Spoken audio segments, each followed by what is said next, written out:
Tonight, it isn't theory. It's my home. My son Michael spiked a fever. Our trusted pediatrician came, diagnosed scarlet fever. As he packed up, he said, I tried Russia again this summer, and I left again. What he saw there explains why he returned to Uzbekistan. It says a lot about where Russia is headed. This is a very personal story, and I want you to listen to it. A disclaimer. To anonymize the doctor in the story, I altered the personal details. What he said is not altered. In order to understand Russia, one needs to look at it at different angles. I tried to look from different levels, from all around, from very high above, getting the big picture. Then I zero in closer looking from the level of companies, industries, propaganda, government agencies. But it is also very important to look at Russia from the ground, from the eyes of real people. The country is people, after all. This is how we get a truer picture of what is really happening. And today I tell a personal story. What happened concerned me too. Today I look at Russia from one personal angle. Michael is a typical 9-year-old. Very active, always among kids, at school, at hockey. Once in a while he gets sick. All kids do at his age. In early 2024, Michael needed a doctor.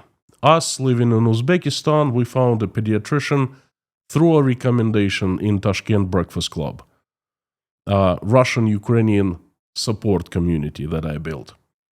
A Russian doctor from Moscow, a refugee, fled Russia in October of 2022, one of us. The doctor came over, looked at Michael, and it was nothing serious. And after he was done, we made friends. He told us that he left because he simply couldn't live in the country any longer. It was transforming into what Russia had never been before. And the doctor, a peaceful, kind guy, he just wanted to do his job, to make children feel better. So he packed up and left, started working in Uzbekistan, like many other hundreds Russian doctors do. They even formed their own community group called Russian Doctors in Uzbekistan. Now, let's fast forward to today. Michael is not feeling well again. This time we know who to call. The doctor comes over once again, and it is more serious time. This time it's scarlet fever. Not the end of the world, but very unpleasant. And after the checkup is done, the treatment prescribed, the doctor tells us that he spent summer in Russia and returned for good just a few days ago. Now, I've seen hundreds of Russians returned to Russia for different reasons. And I didn't ask doctor why. He must have had his personal reasons. He didn't share the reasons with us. But he shared something else, which is much more important. He shared why he left Russia for the second time. And this time, most likely not to return. He gave us 3 main reasons: people, aggression, and hopelessness. According to the doctor, people have changed to a point that it's become stressful just to be among them. And we're not talking about we are talking about regular people, neighbors, former colleagues, strangers on the streets and at the stores. Regular folks, not the secret police KGB, not the regular federal police, not the party members or the officials. The strangers, regular people, they're mean to each other. Where in the past, it was not like that. It was okay to live among people. I know. I did that. It seems like fear is running people these days, and stress is ruling them. Just living there is already a stressful experience. The second reason was aggression. Aggression everywhere. Aggression is up in the air. People full of aggression to each other, to friends, even more to strangers, to other countries. They're warmongering. For example, many don't hesitate to write denunciation letters to authorities for even non-significant actions. They don't hesitate even if they just suspect wrongdoing. It seems like aggression is their way to cope with fear and inner guilt. It is unpleasant to live with them like that. And the third reason given was hopelessness. It was obvious to the doctor that Russia was not aiming towards peace. Over the summer, a slew of new laws were introduced all kinds of laws that I covered, by the way, in these live streams a lot. He saw them right on the ground in Russia.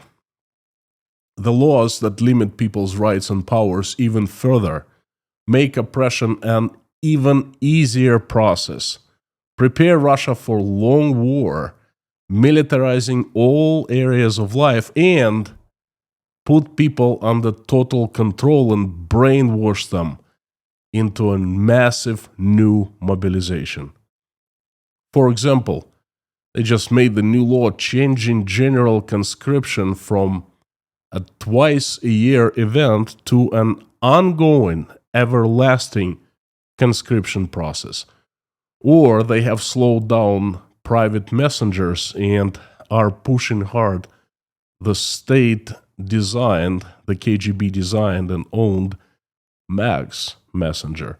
So they can control not only every word Russians say, I guess every movement they make, and even how they look like through the cameras in their mobile phone, accessible through that messenger.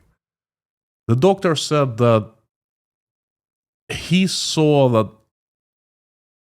exactly that all unfolding throughout summer, and he just couldn't take it. It was very scary to remain in Russia to a normal, God-loving person like he is. Bad deeds have been happening there.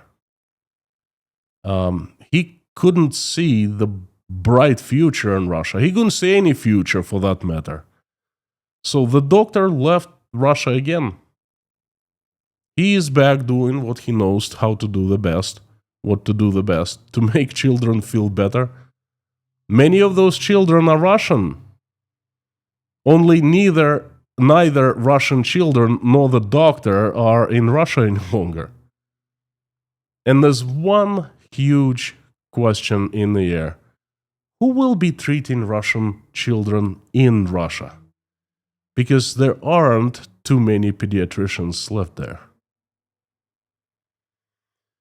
Although this is one person's experience, it's similar to how I think of today's Russia.